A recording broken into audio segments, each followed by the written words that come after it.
Paul Dano thanks the people. Shaggy does too. We now know what the Beatles look like. It's a great big galaxy, and we're all really puny, just tiny little specks about the size of Mickey Rooney. What you gonna do when LoboMania runs wild on you? Spider-Mans and so much more here on News Dump. Bad boys. What you gonna do? What you gonna do when LoboMania runs wild on you? Bad boys, bad boys. Is that what you would have done? That's what it made me think of. That's what it made me think I went of, LoboMania, Hulkamania. I guess Bad Boys, that also. It was the what you gonna do. What you gonna do, brother? When I was a wee tyke, by wee tyke I mean when I was 18. I was going to say, you're an adult, right? 18 years ago, 19 years ago this year, actually, this fall, when I was arrested by one time in my life, I shouted, "I'm not resisting." And in the aftermath of my arrest, I cried like a baby. I thought my life was over. Yeah. The officer asked me why, or like where I got the lingo. I told him it's because I watched so much Cops as a kid. I guess one of the biggest surprises in my life is that I've never been arrested. Yeah, but I would see you more as like a PC candidate. Like you got so drunk that the cops had to PC you, and then you come get picked up by your What dad. does PC mean? Protective custody. Okay, so that might have happened to me. So when someone's really drunk and they're not really committing a crime other than being drunk in public, that's what happens. I was tie wrapped behind a Brigham's one time, and they had to call my house, and my sister had to pick me up at like 3 a.m. Okay, were you smushed? I didn't have shoes on. Yeah, that's probably so. They would have PC'd you if no one came to pick you up. Okay, so I guess I was. I don't know. Let's play a little game, Mac, of, has this ever happened to you? Has this ever happened to you? So I was replacing the battery in my fob. It was 0 degrees outside. Sure. The battery in my fob. Yeah. Little fob, little battery. It died. Mm-hmm. So as I learned, though, is that in those fobs, you can hold it up to the starter. There's always a chip in the fob that'll always start the car. You just got to hold it up real tight. You got to hold it up against the start button, basically. Right. So I did do that. I got to Target, bought the batteries, and as I was changing the battery in the fob, all the pieces in the fob fell out of the fob, and now it's in between the seats of my car. Oh, God, Goose. So 2 things. I'm in year 11 of having my vehicle. It's awesome. I'm about to hit 70K. I actually just hit 69,690 miles the other day. It was a big day. So I've changed quite a few batteries. Number 1, first thing you do when you pop open the fob so you have the 2 halves, take a photo so you know what it's supposed to look like when you go to put it back. And that helps you which side of the battery you're supposed to use as well. Number 2, the last time I changed the battery, I realized that I was lazy the prior. I just switched to the second fob. Obviously, you have your wife, so she probably has the second set of keys. My second set of keys just hangs next to my first set of keys. Mm-hmm. So when the fob ran out of battery, I just switched them out. And then last time I went to go switch it out, turns out they were both dead because that's what I did last time. Well, so that's what my issue was, that both of my fobs were dead. So I had to switch it out in both. So what I had to do was for a day, I just had the inner parts of the fob in my pocket just with put them no in protection. A Ziploc bag. I might have to do that because I don't think I'm going to find 3 of the buttons. So yeah, maybe you just have a poorly made fob. I never dealt with that issue. Mine's the 2 parts and really just the little motherboard. Mine's piece. 2 parts, motherboard, and then the buttons on each side. I guess you can replace them if they crack or something like that. My buttons or you can you can drop them. Yeah. So now so after that happened, I went home and I very, very gently on the counter of my kitchen, like, don't lose more. Don't drop this one down the sink. So no, that has never happened to me. Also, it's expensive to replace those fobs. Yeah. Like a couple $100. So. Yeah, that's insane. Yeah, you got to find those pieces. Fobs should be free. If I ran a car dealership, free fobs. All right, look at that. Mac, has this ever happened to you? What? You're sitting there enjoying a nice bowl of pasta. Okay. You reach for an arancini, and you drop it on your only pair of pants. There was a time in my life where I only really had about 2 pairs of pants I wore. Yeah.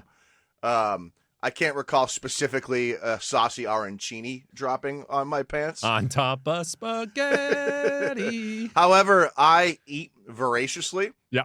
So what happens to me often is if I am eating a salad drenched in dressing it like gets on my, and then you get the little oil stains from the salad. That's a real pain in the ass. Or on like the kneecap where you drop something down, you know. I hate the little oil stains. It's real. What you're reminding me of is that when my son was a child, the bib that I bought him was one that you put over his entire body. I need that. Yeah, you need the entire body bib. Like when I, you know, obviously, if we like go out and I have a date night now, I purposefully like eat slow and methodical. But when I'm at home, I'm just shoveling shit down my throat. I go out for a date, I only eat dry foods. I say, you give me your driest food on the menu. They say, what do you want to eat? What's your driest? How old is your kale? I literally, after it happened, I'm like, shit, I guess I have to go shovel out the dryer vent. I knew I only had so much time with my one pair of pants. Yes. Yeah. Hey, Mac, has this ever happened to you? What? You're doing collage night with your wife and son. Okay. We do a weekly collage night. Every Monday night, my son started it. He challenged us one week. He's like, hey, let's do a collage competition. Mm-hmm. So we started doing it, and what we do is we have tons of colored paper. I have to use kitchen scissors because I'm the odd man out when it comes to anything in my house. Those are sharper. They are sharper, but I would like to have a more skilled pair of scissors when I'm cutting out construction paper. Remember when we were wee tykes? Yeah. To use a phrase I haven't used in 3 minutes.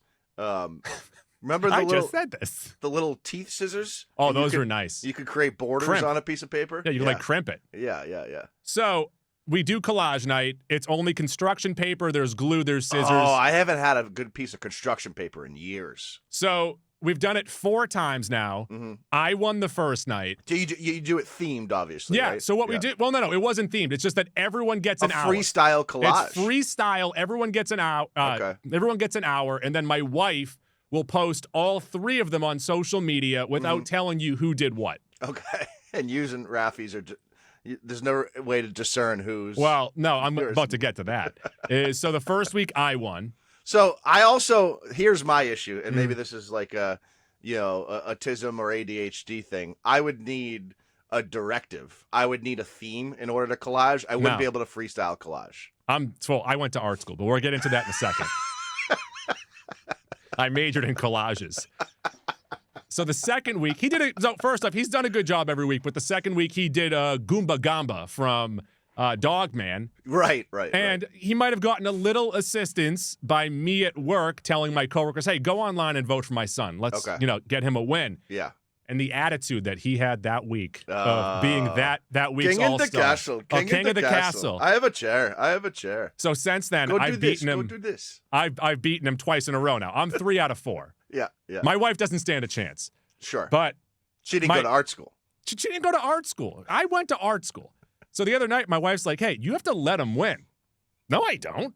I agree, Goo. Now, this isn't the same scenario, but this is great. And we're teaching life lessons here as fathers and siblings. And I say siblings because I'm the oldest. So growing up every year for Easter, we'd do the Easter egg hunt, right? Yeah. And my sister's 4 years younger. My brother is 12 years younger, so he didn't come in until later once I was already dominating. Even at 3-4 years old, I was not letting him winning. I would win the Easter egg hunt every year to the point where both other siblings would be in tears. So no remorse. Play like a champion. The key, well, first off, the biggest key is having something that looks good.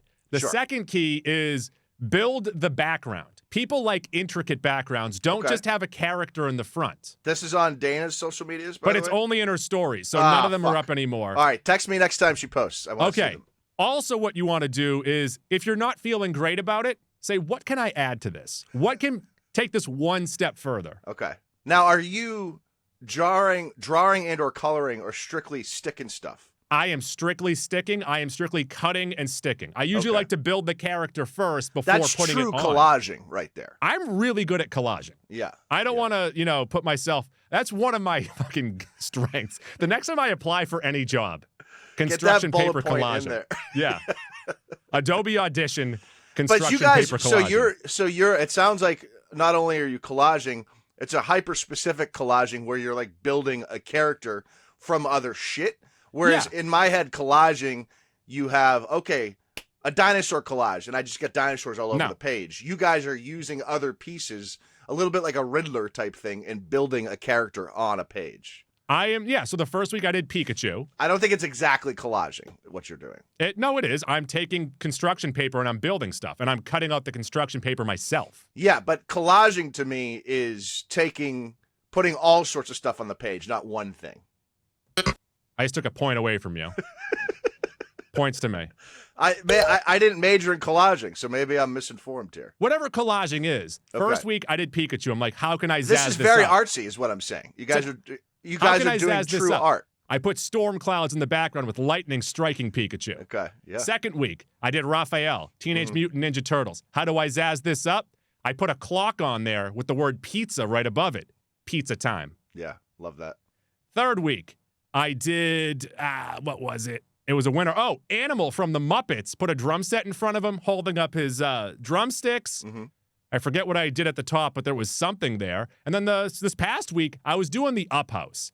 And what I did was I put the up house too high up on the construction paper background. On the cliff area? And what I had to do, I then attached a second piece of paper, but I put it horizontal so that it looked like I planned that out. Sure. And built a big bouquet of balloons. Now, we're really stumbling into this. I'm getting oddly excited about construction paper. Yeah. I think that if you're listening at home and you have a significant other and or children, you should have. I suggest doing collage. this. This isn't collaging once again, but do what Goo is doing with his family. Tweet it at us, and we will tweet it out so we can vote. Yeah, absolutely. No, I suggest this to all young families. This is a great time. Mm-hmm. I will say for the children, get the kids safe scissors. I don't even trust my son with the kids safe scissors, but do they still make lefty scissors? Is that still a thing? Oh, he probably needs those. He is a lefty. I feel like most pairs of scissors should have been. I haven't been to the leftorium in years for both pairs of hands, but I don't know. I don't know anything about scissors. So hey, do a collage of Mac and Goo and send that in to us. Yeah, all right. And once again, you're looking at the 3-time collage night champion, Goo. News dump. Paul Dano said he's incredibly grateful to everyone who spoke up for him after Quentin Tarantino called him a limp dick SAG member. Which I guess if you're him, that was the best case scenario. Like, he didn't even have to defend himself. It was a net win. It was a huge win. It really worked out well for him. It's a lot like Bill Belichick not getting into the Hall of Fame. He just sat back and everyone's talking for him. Yeah, Tarantino went full Polian. You never go full Polian. No. I think that Paul Dano is the type of individual that is not seeking praise from the general masses. Mm-hmm. However, it is nice every once in a while to be reminded how valuable you are and how much people like you. And this was the perfect vehicle. He didn't do it. He didn't bring it up. His friends and family didn't bring it up. I won't say a random director because he's a notable director. He's a director that he's never really been attached to. Just went out his way to character assassinate him, and the whole country was like, "No, we love Paul Dano." It's like going or seeing your own funeral. Yeah, or hiding in the background. It's not unlike that. It's not unlike. Matthew Lillard also said, "Zoinks! Thanks to everyone who helped me out too." All those RIP emails. He or also tweets took on a Instagram. stray. He didn't get as much love, but he got some love. No, he got for Matthew Lillard. Some. Obviously, yeah, but for who he is, he's like a lot of fans because he doesn't really care too much about like the higher ups, but it's the fans that he loves. He goes to a lot of cons. I always think of Matthew Lillard being jealous of Dak Shepard because I feel like Dak Shepard is the best version of what Matthew Lillard was trying to be. No way. Matthew Lillard is way better than Dak Shepard. I'm saying in terms of like public reception. Like he's married to Kristen Bell. People really like him. I don't know. I don't think people really like Dak Shepard. He just has his armchair podcast. Well, he was on Punk'd, Goo. He was, but Ashton Kutcher's Punk'd. Right, but Matthew Lillard was in Without a Paddle with Dak Shepard. Yeah. So now we can do 6 degrees of separation to anyone. Also, Seth Green? Seth Green was the third one. I'm going to say Seth Green. What's the one with Breckin Meyer? That's like that You know movie? what? That might have been Without a Paddle. It might have been. It might have been Breckin Meyer. It might have been Breckin Meyer, not Seth Green. But it could have been Seth Green. Or maybe it's Breckin Meyer and Seth Green. You know, it was a great show. I want to say it was called Inside Schwartz. Okay. It ran after Friends, and it starred Breckin Meyer. And it was a sitcom where they treated it like SportsCenter. Okay. So they would stop his life at random points and like talk about the highlights of his date and whatnot. We were right. My Breckenmeyer thing was a distraction. It's Seth Green, Matthew Lillard, Dax Shepard. Also in it, of course, Burt Reynolds. Anthony Starr's in there, Goo. Okay. Ethan Suplee. Wow. Rachel Blanchard. Very underrated. Where Very underrated. is Breckenmeyer? Yeah, great question. Was he doing about Schwartz? Are you asking Schwartz? that rhetorically? I mean, you want to look up where Breckenmeyer is right now? Breckenmeyer?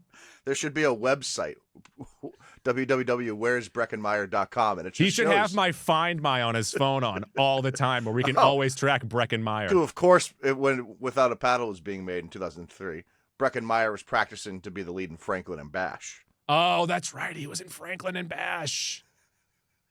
Him and Zach Morris. Is Zach Paul Morris Dano. Zach Morris the Bash? One of them is Franklin. Oh, by the way, you know what I love on social media, and I'll search them out every once in a while? What's that? Franklin memes, where people take Franklin the Turtle and they change the titles of the books into something funny. I loved those books as a child. I love those memes. Every one of them makes me laugh. I'm trying to scroll back to 2003 so I can see what Breckenmeyer was doing while Without a Paddle was in theaters, Goo. So he has a really interesting. Oh, cool. Garfield came out in 2004. Oh, so he was doing Garfield. Yeah. You know who else is in Garfield? Jennifer Love Hewitt. There you go. The TV show you're talking about is called Married to the Kellys. I'm talking about Inside Schwartz. Oh, he was in a show called Married to the Kellys. 2 seasons, 1 season that he was the lead. He wasn't in Dads, right? What year was that? No, I'm thinking of Gio Ribisi and Seth Meyers. It's okay. Also, Herbie Fully Loaded with Lindsay Lohan in 2005 for Breckenmeyer. He was in Clueless. He was in Road Rules. Not Road Rules. Road Trip. Road Trip. Yeah. Road Trip. Yeah. This is a Breckenmeyer podcast? I like Breckenmeyer. We only talk about Peter Boyle and Breckenmeyer. It's only Peter Boyle and Breckenmeyer. Paul Dano. He was also asked if he'd be returning as the Riddler in Matt Reeves' The Batman franchise, and he smiled and said, "Oh, I don't know. I can't say. It's a good question, too." It seems like the way in which he is captured at the end of the first movie, it feels like that he's going to come back around at some point. I mean, it feels like the way that Reeves has built this Batman world, everyone is always in play, and they're always somewhere. Just like it should be. It's sort of like a television series. Yeah, it's not like when Tim Burton did it, and they're like, we have to kill someone off at the end of every movie. Yeah, so let's create a new character. Yeah. News dump. Speaking of Breckenmeyer, we have seen screenshots of the Fab Four, the Beatles, in their individual Beatles movies. Postcards spread out all over New York and London, and now they have made their way to social media. Paul Mescal, Harry Dickinson, Barry Keoghan, and Joseph Quinn. You say those names differently than I say them. I say Paul Mescal. That's what I said. Harris Dickinson. You said Harry. That's because we're friends. I still don't know how to say Barry Keown's last name, but that's how I would say it. I guess we agree on Joseph Quinn. So 1 out of 4. 1 out of 4. I hope we agree on Joseph Quinn. That's an easy one. Soft J. Oh, it's Joseph Quinn. People were opinionated, of course, because it's a Beatles biopic, 4 of them, in fact. These first looks crushed them. They look, all 4 of them look awesome. Okay, so you're more of a Beatles boy than I am. Yeah. The only one that I had a question of is George Harrison looks mean in his postcard. Was he mean? So George Harrison was upset, I guess. So maybe that turned into meanness because he was uber talented and only got to write like 8 songs. So, I mean, but George Harrison has 2 of the Beatles' best 7 or 8 songs. I think it's Dickinson is playing John Lennon. He is, yeah. He's tall, and you notice it when they're all standing together in like promotional stuff. So I'm wondering how they're gonna remedy that when they're all standing together. I don't know. This is such an interesting venture into filmmaking and storytelling, and I'm like really looking forward to the outcome. I'm not gonna pretend like it's gonna be the greatest thing ever, but if they succeed in weaving together 4 films, it's going to be really fucking cool. My 2 questions is Barry Keoghan too handsome for Ringo? I think they uglied him up. And I also don't think he's that attractive. He's got a kind of weird looking face. And then also, where's Pete Best? Great question. What are they going to do? Because they are going to merge all of these together to then make a movie after with all 4, right? I'm assuming so. I don't really know. Let me. I'm still trying to find my Beatles list here. Goo. You know how to search social media for stuff? Yeah, they don't make it easy on Twitter anymore, though. Yeah, they do. No. You type in your username and then whatever the keyword is. I'm already there. That's how I deleted a lot of my old tweets. You might as well move on. All right, news dump. Got a trailer for Super Mario Galaxy, our first look at Yoshi, Birdo, and Mouser. Chris Pratt also said that there are characters that we have not seen yet that will be revealed in the movie. I don't know a lot of these ancillary Mario characters. Well, these guys I've here, Birdo, seen them. I'm aware of them, but I don't really know much about them. Birdo and Mouser are from Super Mario 2. And it looks like Princess Peach is in some kind of like a casino. So maybe they're playing into those extra levels in Mario 2. Those are Mario 2 characters. There's just a scene where they acknowledge Super Mario 2, which of course is just skins of Doki Doki Panic. Yeah, I think this movie's going to be fun. Yeah. I just don't want it to... I mean, I guess it's going to go full fan servicey. That's what the first one is. It's just fan service fun. Every line is an Easter egg. No, you're right, I guess. News dump. So much Jason Momoa, Lobo. We have seen a little teaser. We've gotten a poster. I sent you a clip of him talking to some social media show when he originally auditioned for the DCEU or DCU with Zack Snyder. He assumed Lobo, and then Snyder told him Aquaman, and he's like, all right. That was Goo's not fabricating that. That was his legit reaction. Yeah. And I think his version of Aquaman was largely successful. The 2 stories and the 2 movies they made, not so great, but I didn't mind the Aquaman. First one made a lot of money. Yeah, sure did. The second one is Brother Ate Bugs. He definitely is more tailored to play a character like Lobo, though. And, he looks like him. He looks like Lobo. And sometimes I do think you get a little bit of a shark jumping situation where, like, the actor's been wanting to play it for so long and asking, and then so the expectations are super high, and then it's just okay. However, I don't think anyone has a real acting expectation for Lobo. As long as he's cool and doing cool shit, that's all we care about. Motorcycles, guns, cigars. I also saw another clip of him. He was also with, is it Jacob Batalone? Yeah. It was another one with him. I don't know how to say his name either. And then also... there should be a podcast dedicated to just naming actors and how to say them. It's not this one. It's not this one. It's not this one. And Morena Baccarin, and they were eating food, and he was putting a lot of salt on his food. I'm a little concerned. Oh, I love salt. There's only been like 3 times in my life where I've thought to myself, there's too much salt. So let me tell you this. As someone who cooks, I need you to taste the food before you put salt on. I don't agree. I do agree. I think baseline, no. When you're seasoning stuff and when you're making a sauce and shit like that, you have to add salt originally. It's part of the recipe. I put salt in my sauce. What I'm telling you, though, is taste the sauce first before you start adding salt. Oh, I agree with that. Yeah. Okay. Yeah. I'm just saying, just slap me in the face and assume I didn't put salt in. I agree. And there have been times, like especially like at work when someone cooks, I add salt to most things. I just like stuff really salty. Like, I know that my family, kind of looks sideways at my wife who puts ketchup on her Thanksgiving turkey. But she's tried turkey before and she doesn't like it. Yeah, I understand that. The only time it really becomes an issue for me, maybe if I'm cooking food for other people, is like obviously when you're cooking steak at home, you put a lot of salt and get a nice crust, but I put a lot of salt. No. When I'm making steak, I do as much salt and pepper as I possibly can. But some people don't care for that, so then, I understand that. A lot of it cooks off. Yeah. You have to put a lot on at the beginning. I agree. What are we doing? I also think the salt perfectly accentuates beefy flavors. And then Max says, give me all the A1 sauce you have. I need to add this A1 sauce to my beautiful ribeye. I'm going to egg your house with bottles of A1. News dump. Momoa also praised Timothée Chalamet's performance in Dune 3, saying congrats to him on his recent Oscar nomination, and that could have been in any of the last 3 years, actually. He works so hard. Wait until you see Dune 3. Some of the best acting I have ever seen him do, ever. I'm serious. Timmy's killing it. Write this shit down. I don't give a fuck. I'm telling you. You know what? The way that he punctuates his thoughts. I was kind of like on the outs of like my, you know, like I used to love Jason Momoa. Yeah. And then I was like, all right, Momoa, we're getting a little too much Momoa. He's got giant hats on and shit. Momoa hardly knew her. Then he starts doing this stuff again. Like, Momoa's all right. Momoa's the man. Yeah.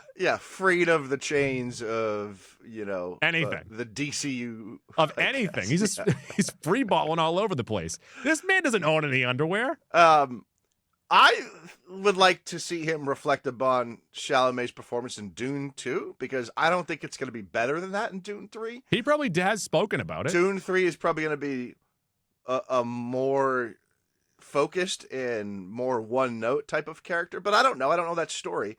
And there is a time jump, so maybe that's what he's talking about. He's playing a more advanced, older, experienced character. But Chalamet in Dune 2, I'll put it this way, Go. He's going to win the Oscar for Best Actor for Marty Supreme, and I'm okay with that. Yeah. He deserved it for Dune 2. He wasn't even nominated for Dune 2. We'll call it even. I know. Insane. Yeah. News dump. Destin Daniel Cretton on Tom Holland's performance in Spider-Man Brand New Day, which, by the way, I'm assuming we're going to get a trailer during the Super Bowl? I hope so. I'm after, and I know you haven't finished it, after watching Wonder Man, which, no spoilers here, it's like, you could tell me it is part of the MCU and it isn't, and it wouldn't matter because it's like it just barely connects. It's the spotlight thing from Marvel. It's really good, and I've already been revving up the engines for MCU again. The juices are flowing again. I am so down for a sick MCU trailer. He said about Spider-Man Tom Holland, I am really excited for everyone to see Tom Holland in this movie because he killed it. His performance is incredible. He went to places that I think people will feel very connected to emotionally that we are exploring. It is a very fun movie. Write this shit down. I don't give a fuck. I'm telling you. That was Destin Daniel Cretton quoting Jason Momoa. I think sometimes, because Spider-Man is so popular and he is really cool and has cool abilities, we forget that the magic in the character and why people love the character. Peter Parker. Yeah, Peter Parker, just like with Batman doing Bruce Wayne stuff, you have to tether him into the real world and have him go through real world emotions. And I think in No Way Home, we sort of lost a little bit of that, as fun as that was. And it's going to be good to get back to him having to deal with everyday life stuff and deal with, you know, girlfriend problems or lack of girlfriend problems. And so I think Spider-Man is in a really good spot. Speaking of Spider-Man news, Sam Raimi was asked about making another Spider-Man film with Tobey Maguire. He said, I think the kids would like to see him. Right now, Marvel is very successful with their own Spider-Man, so I don't think it makes sense right now. But the day might come, and I'd love to do it. Write this shit down. I don't give a fuck. I'm telling you. I mean, Tobey Maguire is going to be in Doomsday, so we're getting him again. Did you also see that Raimi mentioned that he had spoken to John Malkovich about playing the Vulture in Spider-Man 4? Yeah. So that was a while ago. Well, he's talking about it again. Okay. I think Sam Raimi, the idea of Spider-Man 4 and him perpetually talking about the idea of Spider-Man 4 is better than any Spider-Man 4. I think what's going to end up happening, and they did this in DC, is they created a Batman 89 comic where it picks up after Batman Returns, and it keeps Billy D. Williams as Two-Face, Marlon Wayans as Robin. So you satisfy those fans that are wanting. No, That's what they should have done with Zack Snyder's stuff. Don't give him any more money. Just make a little old comic. I have the comic. It isn't great, but I like the idea of it. I believe they also did it with Superman 78. Okay, cool. I forget what I was going to say. Yeah, so doesn't matter. News up. Ryan Reynolds is reportedly currently focused on developing a new Deadpool movie. This is via Puck News. Why don't they cover hockey? Oh, you know what? They might. He's Canadian. Canadian. Yeah. He wanted to buy the Senators, You so just figured it out. Yeah. Goo, what's the capital of Canada? It's Ottawa. Yeah, there you go. Most people don't know that. But wasn't his original plan when he bought Wrexham was to build that up enough to then sell it and then buy the Senators? I think you just made that up, but I wouldn't be surprised. No, I get points for that. I would be surprised if his end game is owning an NHL team. Mm-hmm. And not for nothing, you know, Goo and I like hockey. I'm not really watching much NHL these days. At some point, your English football club is going to be worth more than the NHL team, right? It depends on how many leagues it goes up. But I mean, he does care about money. But I think he would care more about having a hockey team. And if I'm the NHL, I'd want Ryan Reynolds in my league. I agree with both of those things. And also from Ryan Reynolds, now I don't have to travel over a fucking ocean to go watch the team that I own. Also, I'd like to get out of the house if I'm Ryan Reynolds, too. Well, I don't know. Judging by all those texts. You got Blake Lively in the house. Yeah, that's what I'm saying, though. Oh, personality-wise, you're saying. Yeah, you've seen those Justin Baloney stories? Have you seen that in the news lately? That's a recent story. Yeah, so Ryan Reynolds, Deadpool. When did you add the PTI sounds, by the way? Don't ask me questions. It's a negative point for you. You know what? He's been muted.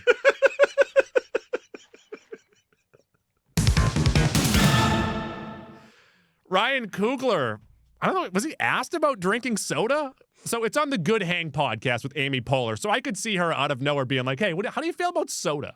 Well, Coogler's also just a weird dude. So sometimes he goes into these Michael Scott-esque rants where you're like, I don't really know where he's going. So he said, I'm not a big soda person, but when they started to let you mix and match, I got involved with that. He's got a good point. So yes and no, because I like the idea of my mixing and matching of soda, but what always happens is I just end up with a DDP or Orange Diet Crush. I agree with you, but the idea of giving the user freedom as to adding how much or how little of an ingredient they want is great. Like the minute they introduced, the first time I saw it was the Burlington AMC movie theater. The minute they introduced those Coca-Cola machines with the touch screens and, you know, you can decide what you want, that was one of the coolest days of my life. You know what I would like to do with that is I would ask them, movie theaters can do this, take this, I'm going to save your business right now. Instead of giving people one large cup, give them a flight of Dixie cups that they can create their own smorgasbord of sodas with. So you want people in the lobby of the theater mixing and matching until they find their right combination. I don't want them mixing and matching. I want them in each of their Dixie cups. They can put whatever flavor they want in there. So I'd have like 3 different flavors, but I'd have 7 different cups with it. So your proposal is every movie theater should have a soda lab in the lobby. A soda lab, a nice wooden slab where you can keep your Dixie cups. And then, it has to be big enough to put on your seat, too. So keep that in mind. See, my idea was ultimately at the conclusion of your soda lab experience, you leave with one soda that you No. You get a flight that you put on your seat, and then you can that's what you're doing in the soda lab. That's the point of the soda lab. Yeah, but what you're suggesting is that you get up every time to change your flavor of soda. I'm saying get your different soda flavors. You're like now. at a bar. You're at a bar with all your options. Yeah. And you got the little things, and you're mixing and matching. And ultimately, you're going to come up with a perfect concoction that you then take into the theater. So now you have to get to the theater 2 hours early so you can figure out what your soda concoction is going to be. Say I have 8 Dixie cups. I'm going to go 2 Diet Crush. I'm going to go 2 DDP. Are we talking the the triangle water ones or like the It doesn't matter. Okay. Use your imagination, Mac. All right. And then in the other 4, maybe I'll add a little bit of cherry into my DDP. Maybe I'll add a little bit of vanilla into my DDP. I don't like those waxy ones that you get at the dentist. I don't know what the overhead is on these cups, so we need to think financially. Yeah.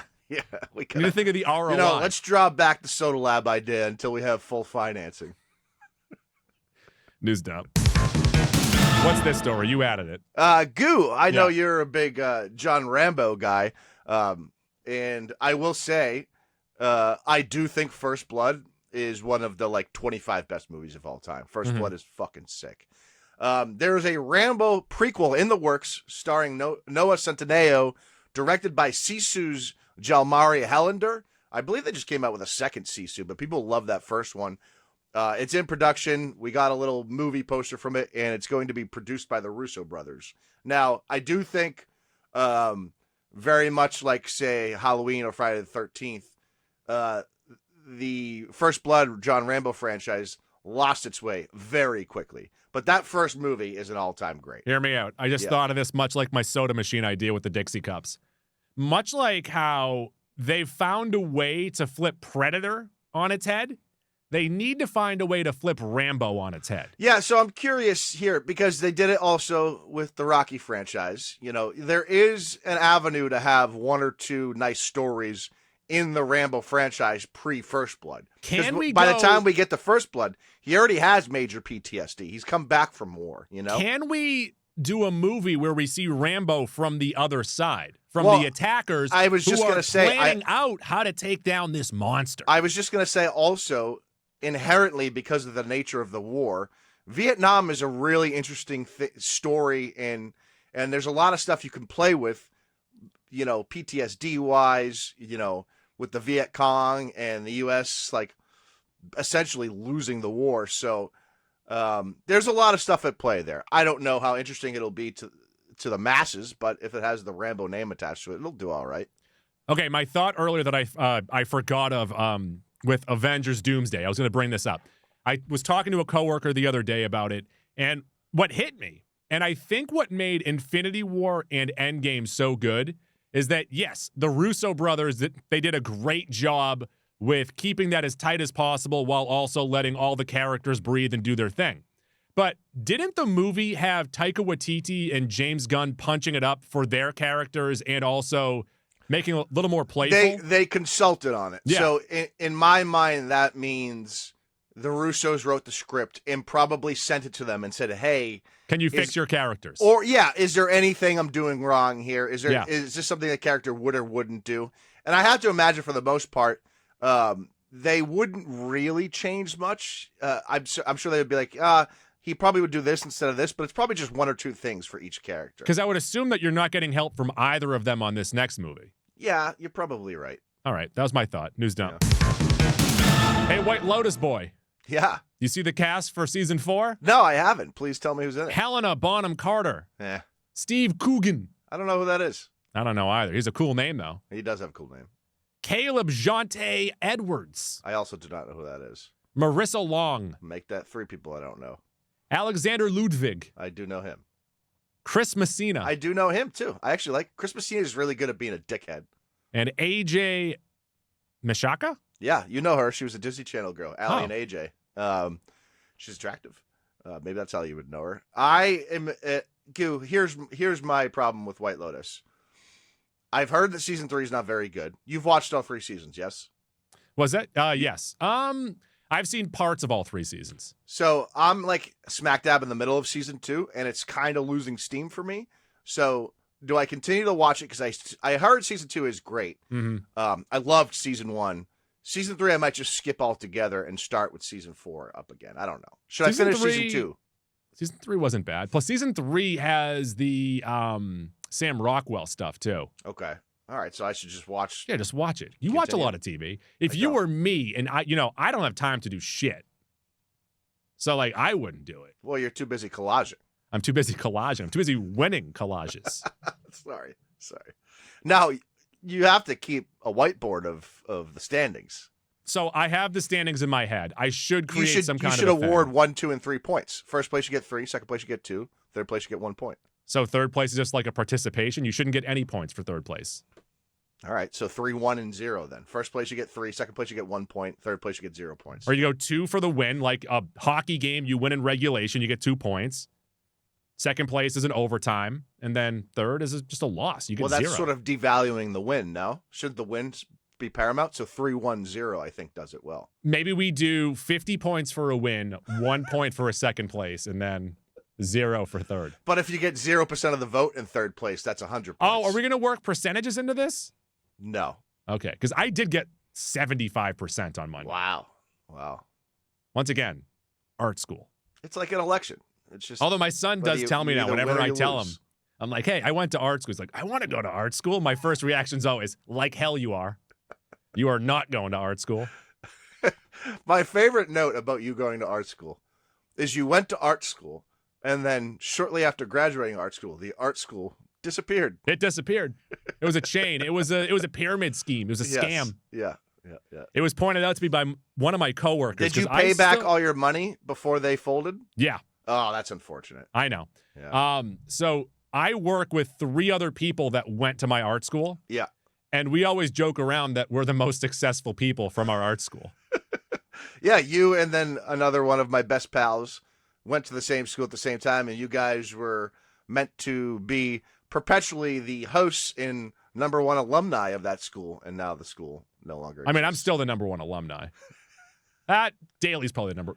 Daly has got the most juice right now. Wow, the Seeger Bar thing's crushing it. Well, I was going to say, is this a podcast or is it a Seeger podcast? I'm hoping to be in one of his videos. That's it. That's all you got to do is ask. He'll go. Oh, I already asked. Hopefully this next weekend. Okay. You want to join? Are you going to go to the place down the street from you? Is there a place down the street for me? Yeah, that I had that sandwich from like a month ago. That was really good. Sloan's? Yeah. I do love Sloan's. You should go there. I do love Sloan's. Yeah, that place is nice. I've had one meal from there, and I really enjoyed it. I've had several. You know what they make? It's amazing. Before I lose my thought. What's your hand? Go ahead. That Trader Joe's near you is hectic. It is insane. Getting in and out of there is crazy. If you go on a Sunday, you are stuck. Yes. Yeah. All right. Sloan's. Okay, what do Sloan's, you like? great chicken wings, first off. Get the chicken wings next time, either dry or with buffalo, both great. Yeah. Second point, they have an amazing deconstructed Snickers bar for dessert. Okay. That sometimes I go there just for that. Wow. I'm intrigued. I'm so intrigued. And I like the idea of deconstructing things. Mm-hmm. I don't know if it works out that often, but I like the idea of it. None of my family will go with me because they say it's too rich. It's dessert, people. Yeah, you got to walk in there with your Harvard sweatshirt and your Harvard ball cap. I walk in there with a top hat and my smoking jacket. I'm here for your deconstructed Snickers bar. You're constantly asking asking people in there if they like apples. That I'm always, saying, "Oh, I dropped my gold coins. Sorry." I pick them up, put them back in my pocket. I have a hole in my pocket, but still. Man. News. Yeah. I'd say Goo. Yeah. Now that we get to the final topic here. Well, there's 2 more, but go ahead. Oh, all right. Oh, Jordan Peele. He spoke about, I forget where he spoke about this. I saw it on Instagram. I had to Google it later. So this is according to Google AI Overview. So maybe it's right, maybe it's wrong. Who cares? But he said something along the lines of the reason why he switched from acting to directing, like his focus went to directing, is he was offered the role as the poop emoji in the Emoji Movie, and he's sat back and said, what are we doing? What is this? And then he shifted and said, I'm going to make my own movies. So Get Out came out in 2017, so I don't know if that's entirely Well, so the true. the Emoji Movie came out in 2017, but they probably started prep 3 years prior. True. That's true. This is interesting to think about because Keegan-Michael Key has gotten some dramatic and serious roles in the years since Key and Peele, and Jordan Peele hasn't. They are different in their styles, but they both show the ability to do some great things. I would say that Jordan Peele was probably offered several roles, but he's just taken on a whole new thought process. Yeah, no, I understand it, but Keegan-Michael Key was acting in more things even back then than Jordan Peele was. So I'm curious if he had already sort of went down that lane for more behind the camera stuff. I've watched a lot of Ben Affleck and Matt Damon interviews over the last 3 or 4 weeks. Whenever I see a new one on YouTube, I'm like, I'm going to watch this. I just love their chemistry. I just love their friendship. Sure. It's so fun. And they always talk about how Damon is more selective with what he picks than Affleck, or he was at the beginning. Affleck would just do anything at the beginning. Mm-hmm. And then morphing into a director. And then one of the questions was, do you think Matt Damon would be a good director? And he's like, I think he'd be amazing, but he also wants to have a life. And if you're a director, you can't have a life. Yeah, no, that makes sense. Yeah. Yeah. I when it comes to Peele, I'm just curious because it is an interesting thing to think about. The dynamic, I guess, is not necessarily the same as Affleck and Damon. But yeah, there is a lot that goes into deciding what you want to do, you know, whether you want, like, and it's not black and white, right? So when you're more selective, you know, maybe in 10 years you'll be less selective, or maybe I'd like to make a fat check, you know, like I would love a fat check. There's ebbs and flows to it. I would love a fat check. I think Jordan Peele, as much as his directing career has been uneven and he set the expectations super high with Get Out, he's shown enough in all of his movies to let you know that every time he makes a movie, it might be the best movie of the year. So I think he chose correctly. There was another interview, and I forget who he was talking with, but Matt Damon did say that when you work with Netflix, they tell you that you need to have an action scene within the first 5 minutes. Yeah, I saw this. And you need to remind the audience of what the plot is. Well, no, so you have to reiterate the story four times. They didn't say need, but they suggested maybe you kind of mention what the plot is 3 or 4 times. Yeah, and he's right, because a streaming movie inherently is going to be received differently than a theater movie. When I'm at home, I'm going to have my phone. And if the story's good enough, yeah, sure, I'll put my phone down for 2 hours. When I'm at home, I have my phone. In most cases, I'm checking my phone. I have my laptop. Yeah. I have my hog out. Doesn't matter the time of the day. I've already mixed my soda. I can do whatever I want at home. News dump. And finally, I wonder what's in a Wonder Man? Goo, I'm happy to report that Wonder Man was an absolute delight of a viewing. It was really, really enjoyable. Yahya Abdul-Mateen, I think his name is. I'll just call him Yahya because I can't remember his last name. And Ben Kingsley are fucking great together. I'm looking forward to watching it. I'm really excited to watch it. Yeah. I turned it on last night because I've had to wait until my wife finished Bridgerton. And I fell asleep in the first 5 minutes, not because of the show, but because this goddamn week just won't end. Yeah, and it's 8 episodes. I think it's 25-minute episodes. Yeah. They're pretty quick. The duo is great. They're great together. We go back and forth on this, right? Because I do ultimately want the stuff I'm watching to matter. I'm not sure if this will, but it's so good that I don't care. So it's not like, I don't think it's a 40 dog or anything like that, but it's a real pleasant surprise, and they're just so good together. And the story is paced well. You know, you have a couple episodes that are a little slower, but the pacing's strong. And then there's an episode in this show, Goo. It's I think it's episode 5 or 6, that a lot of people online are comparing it to an episode of Atlanta, and they're absolutely right. I'm in on that. It's an all-time great, like what is it called? Like a bottle episode? Yeah. It's an all-time great episode. So like all in one spot? Not all in one spot. So that's what a bottle episode is. It's one, like Atlanta used to do like a one-off where so are you saying that is it one consistent shot? No. Okay. It introduces, there's like a character or story mentioned prior to the episode, and this episode is all about that one character and story. They do like a complete side episode. Yes. So Atlanta did that, and I feel like Community used to do it a ton as well. Yeah, so this is very much like that, but it's fucking phenomenal. Okay. I know, I've so much Bridgerton, and I've only seen bits and pieces. I don't fully understand the appeal of it. Have you seen Bridgerton? No, I surely have not. Have any of your loved ones?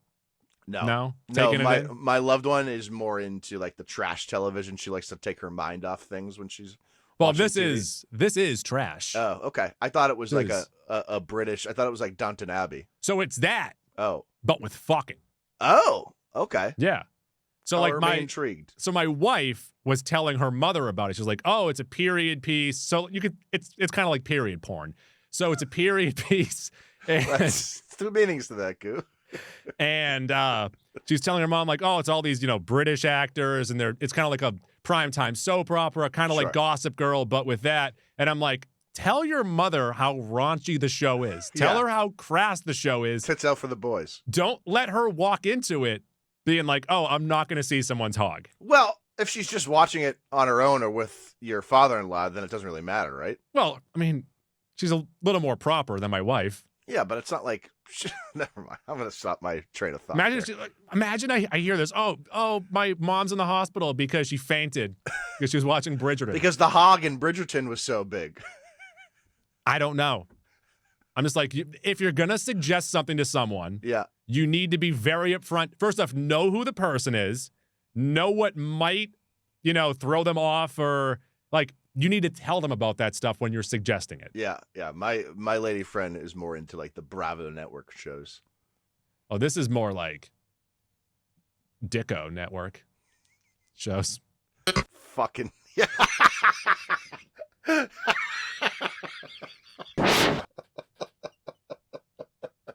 I used to love, you'd hear that and you'd see Woody Page yelling.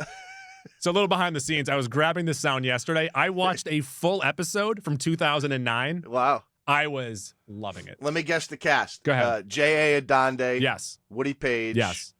Jackie McMullen. No. I don't think there was any Boston Tim representation. Kalashaw. Is he the guy with the goatee and the hair? So that was him, yep. And then one more. One more that I forgot about, and I'm like, I forgot how much of a dickhead this guy is. Dickhead, damn. I'm Was the guy's name Mariotti? Oh, Jay Mariotti. Jay Mariotti. He had that smug look on his face. Yeah, he was a dickhead. Yeah. Yeah. Good. Yeah. It was a great episode. I used to love PTI. That was one of my goals as a freshman in high school. I'm like, well, all I want to do in life is be on Around the Horn. Wait, actually, wasn't Jay Mariotti the host of Cold Pizza? What was that guy's name? No, Cold Pizza wasn't that. Because Cold Pizza turned into First Take. Oh, it is Jay Mariotti you were thinking about. Yeah. What a smug motherfucker. Look at this dickhead. Yeah. Yeah. He's a little Felger-ish. Who was the guy that hosted Cold Pizza? Cold Pizza was Jay that? something? No, Cold Pizza was Dana Jacobson and Jay whatever. Wasn't it? Who's the Cold Pizza host? Go ahead, look it up. Cold Pizza. Which, by the way, if you're gonna eat pizza, a way that I would suggest that you do it. It's not my number one, but cold. It's good. I mean, I disagree. Jay Crawford. Jay Crawford. You never had cold pizza? Yeah, I'll eat it if I have no way to warm it up, but I would prefer it warm. If you get a thick slice of pizza, a nice oily slice of pizza, you eat that cold, it holds it well. Oh, the original hosts were Jay Crawford and Kit Hoover. But then I think it got most popular when it was Jay Crawford and Dana Jacobson. Well, I don't think it got more popular until it hit First Take and it was Stephen A. Smith. Well, no. So they used to have a segment on Cold Pizza where Woody Page and Skip Bayless would debate each other, which ultimately turned into what we've seen now today. Which is turned into what ESPN is now? Yeah. News dump. Check us out next week for Wonder Man. Yeah, and then maybe at the end of the week we'll do some 2026 or 2025 movie stuff. We got to do that soon because we're trying to figure out the date for our movie draft. We should probably have that done before the draft. And at the first week of March, by the way, I will be on #Dork to discuss Traitors Season 4. So if any of you are watching Traitors, Keith and I will be discussing Traitors, maybe with some other people. That show is getting very good. I am going to be on Dork soon to talk about the first 6 Scream movies. All right. Now, James, gun to your head, Sean, gun to your balls. What's the second best Scream movie? Scream 2. Over Scream 5 or 6? I would say Scream 2, Scream 5. I hated 6. 6 wasn't great. You're right. 3's not great. 4 is okay. All right. So there's a little preview into what I'm going to be talking about. Okay. Also, speaking of Scream, I have been asked by my brother every week for 2 months if I have gotten an email for the screening of Scream 7. Oh, he's that excited. I have never seen someone so excited. I'm surprised he doesn't for Scream 7. stand with Jenna Ortega and Melissa Barrera. No, he's a Nev Campbell, Courtney Cox boy. Okay. All right. Understood. That's what he's so excited about. Yeah. He doesn't go to the movies. This is the only movie he ever wants to see is fucking Screams. He likes Scream more than Jason Rossi and Billy Delaney. Am I misremembering? Did Courtney Cox get killed in the last one? I don't know. I don't remember. She got shot for sure. That doesn't matter. You're right. It doesn't matter. News dump.